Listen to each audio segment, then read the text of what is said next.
for death. You are not a boy. That is what went wrong. You are not a boy. Tell him that. They say I'm the best boyfriend ever. في نهايات بتبقى مأساوية لأشخاص ملهمش ذنب غير انهم كانوا عايزين يغيروا من نفسهم، وبيتقلب السحر على الساحر. والقصة اللي معانا عن بنت حاولت انها تغير من طبيعة شكلها فكانت نهايتها القتل. فخليكم معايا وهتعرفوا هي مين وايه هي قصتها وايه اللي حصل معاها بالظبط.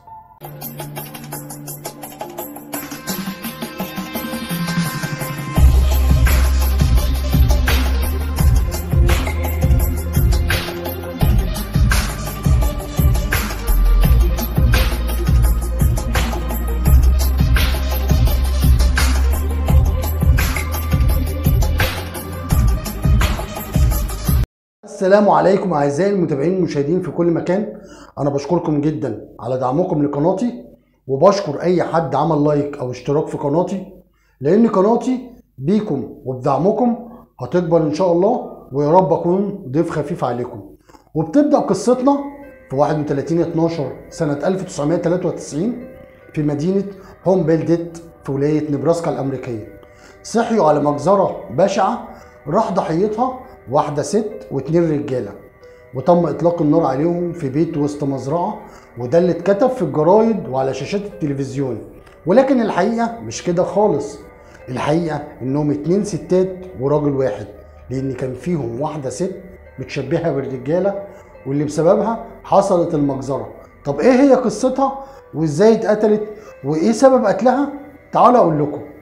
البداية اتولدت تينا براندون في سنة 1972 في لينكولن نبراسكا في أمريكا. اتوفى أبوها في حادثة عربية قبل ما تتولد ب8 شهور، وقامت أمها بتربيتها هي وأختها واسمها تامي. وتعرضت تينا وأختها تامي في طفولتهم لظروف صعبة جدا، وتعرضوا للاغتصاب والاعتداء الجنسي من عمهم كذا سنة في الفترة اللي قعدوها عند جدتهم قبل ما يرجعوا ويعيشوا مع أمهم. وفي فترة المراهقة بدأت تينا تلبس هدوم واسعة وتقص شعرها زي الشباب. ولما شافتها أمها وشافت تصرفاتها وبختها على تصرفاتها، لكن تينا استمرت في أفعالها وعاشت الكذبة. كبرت تينا ومن كتر تصرفاتها بدأت تحس إنها راجل في جسم بنت، وغيرت اسمها من تينا براندون لبراندون، يعني اسم راجل، وبدأت تمشي بين الناس باسم براندون. وفعلا الناس كانت بتعاملها على انها راجل، وعاشت الكذبة وعاشت حياتها، وبقت تدخن المخدرات وتشرب الخمر، وبدأت تطارد البنات البنات وتعيش مغامرات معاهم. وبدأ الناس اللي بيعرفوها يتهموها بالسحاق لانها مسترجلة، وبدأت ترفض الاتهامات وبتشوف نفسها انها راجل، وكل البنات بتنجذب ليها. وكانت فعلا بتنجح مع البنات اللي مش عارفين حقيقتها لحد ما يتصدموا ويكتشفوا سرها. فكان ردهم بيبقى قاسي عليها، والبنات اللي بتعرف سرها يا تنتهي العلاقة وتفضحها، وبنات تاني كانت بتلتزم الصمت ومبتتكلمش خالص. واستمرت تينا انها تتعرف على بنات وتقدم لهم الهدايا اللي كانت بتسرقها، واتقبض عليها واتحبست بتهمة السرقة لحد ما انتشر خبرها في البلد. واتصدمت البنات اللي كانوا ما يعرفوش حقيقتها خالص لما عرفوا انهم كانوا بيصاحبوا بنت مش راجل. وعاشت تينا في صراع، فحاولت انها تنتحر كذا مرة. وانتقلت تينا لمدينة تانية محدش فيها يعرف سرها، وبدأت تاني تتعرف على بنات وتمشي معاهم. اتعرفت على بنت اسمها لانا اللي كانت فاكرة انها راجل، وكانت لانا ليها صديق اسمه جون، فكان بيزورها من وقت للتاني هو وصديقه اسمه توم. وتعرفوا هناك في بيت لانا على براندون اللي هي تينا، وبدأوا يخرجوا مع بعض على ان تينا راجل.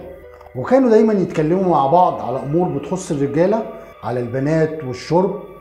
ووثق جون وتوم بتينا على انه راجل، واتكلموا معاها في امور شخصية تخصهم واسرار كتيرة عن حياتهم.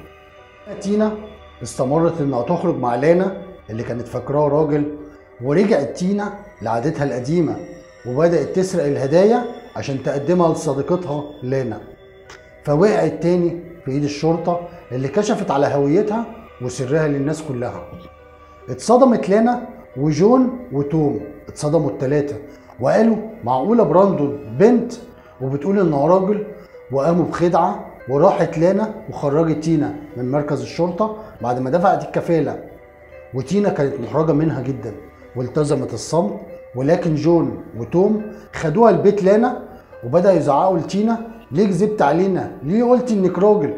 وكان جون وتوم من الرجالة اللي بيكرهوا البنات اللي بتتشبه بالرجالة، وخصوصا انهم في بلد بتلتزم بالعادات والتقاليد.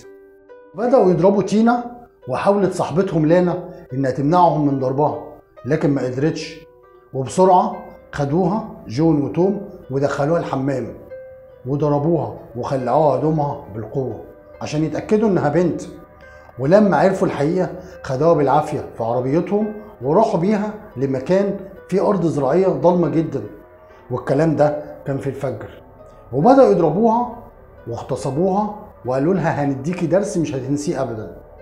وبعد ما خلصوا رجعوها البيت لانا صاحبتهم وقالوا لها لو اتكلمت بأي حاجة من اللي حصل هنقتلك. لكن تينا اتصلت بأمها وعرفتها اللي حصل وإنها هتروح لاسم الشرطة عشان تبلغ عنهم. وفعلا راحت تينا لاسم الشرطة وقابلت المأمور واسمه لوكس، وقالت على اللي عمله جون وتوم وإنها عاوزة تعمل بلاغ فيهم بالاغتصاب ضدهم، ولكن عكس ما توقعت. فبدأ المأمور يوبخ تينا إنها بتتشبه بالرجالة، ودخل معاها في تفاصيل محرجة على اللي حصل معاها ومش استجواب. وبعد كام يوم استدعت الشرطة جون وتوم واستجوبوهم عشان حادثة الاغتصاب، ولكن للأسف ما خدوش معاهم أي إجراء قانوني. وهنا قرر جون وتوم إنهم ينتقموا من تينا. ولما عرفت تينا بدأت تخاف وطلبت من أصدقائها حمايتها وإنها تختفي في أي بيت من بيوتهم لكام يوم. وكانت ليها صديقة اسمها ليزا أم الطفل عنده 8 شهور، ووافقت إنها تستخبى في بيتها وإنها تخفيها عن جون وتوم اللي عايزين يقتلوها. وكان معاها في البيت صديقها اسمه فليب اللي كان قاعد عندها كام يوم. فضل جون وتوم يدوروا على تينا في كل مكان زي المجانين، وكانوا بيراقبوا بيت امها لحد ما عرفوا انها بيت ليزا في مزرعة خاصة، وده كان يوم 31/12 سنة 1993. وبسرعة راحوا لبيت ليزا وكسروا الباب ودخلوا زي المجانين بيدوروا عليها. ولما دخلوا اوضه النوم لقوا ليزا نايمه على السرير وجنبها ابنها اللي عنده 8 شهور، ولقوا اللحاف جنب السرير حد متغطي بيه. ولما رفعوا اللحاف شافوا تينا، ولما شافتهم اترعبت من منظرهم فصرخ توم وقال لها قومي. ولما وقفت حصلت الكارثه.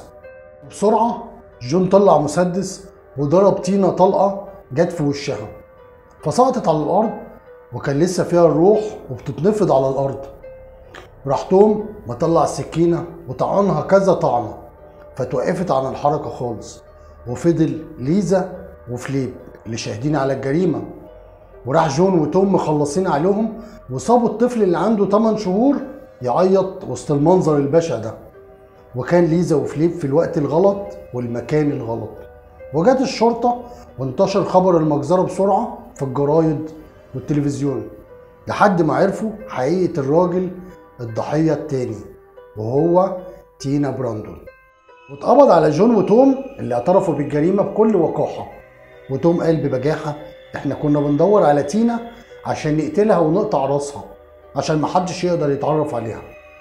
وفي وقت التحقيق الشرطة عملت صفقة مع توم عشان يعترف على صاحبه جون عشان يخففوا الحكم عليه، واتحكم على توم بالسجن المؤبد اما جون بالاعدام.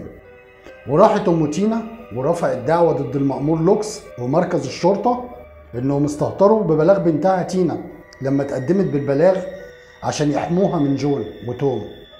فاتحكم بتعويض بمبلغ $1,000,000 لامها. وقال المأمور لوكس ايوه انا نادم اني ما خدتش اي اجراء قانوني ضد جون وتوم عشان احمي تينا. وديت كانت قصتنا الحقيقيه عن مجزره تينا براندون، البنت اللي حاولت انها تتشبه بالرجاله وكانت نهايتها القتل هي وصديقتها وصاحبها. يا رب الحلقة تكون عجبتكم واكون قدرت اقدمها بكل تفاصيلها، ويا ريت ما تنسونيش في اللايك الجميل بتاعكم والاشتراك في القناة لو مش مشترك عندي بكل الشرف. ولكم مني جزيل الشكر والاحترام، المحارب البرنس. شكرا لحضراتكم.